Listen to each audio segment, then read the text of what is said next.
Gwyneth Paltrow is not a spiritual guru, and she's not a cult leader, but her hugely successful second career with GOOP puts her right in the wheelhouse of what we cover here on Conspirituality. I'm going to give you a couple of reasons why. First of all, I'm Julian Walker. You can follow me here. You can also check out my second account, if you would, called Derange. So Gwyneth Paltrow was a very wily early adopter of the internet. She figured out how to turn celebrity, elite, entertainment success into personal branding and direct sales.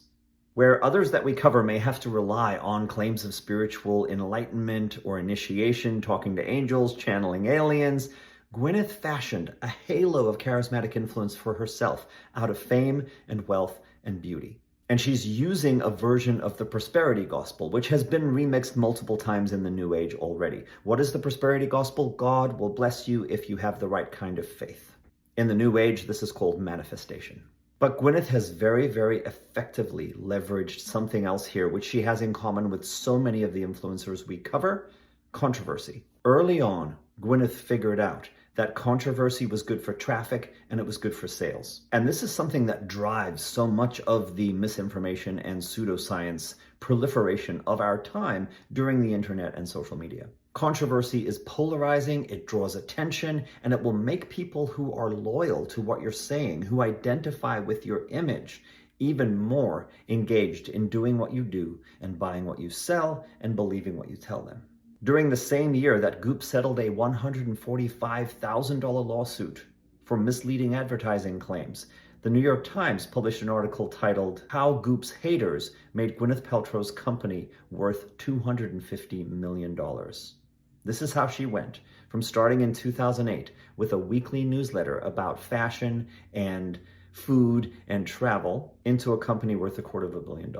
Now, the central problem with all of this is that that kind of charismatic influence combined with internet marketing, combined with pseudoscience, is incredibly dangerous. One of the engines of this kind of success is something called the Galileo Gambit that's used by all purveyors of pseudoscience. And it works like this. Anytime something you're saying is criticized as not being supported by evidence or being incredibly unlikely based on what we do know about, say, medical science, the response is they laughed at or even they persecuted Galileo too. But look, he turned out to be right. So it's this claim that you're ahead of your time and that evidence will one day vindicate the outrageous claims that you're making. But that's just a rhetorical trick. It's a way of distracting from the fact that what you're saying is not supported by evidence and is actually incredibly irresponsible. People who want to be healthy, people who want to live their best lives, people who may be suffering from chronic illness and are looking for some kind of hope are very easily taken in by these sorts of claims and end up spending a lot of money on the products they're used to sell.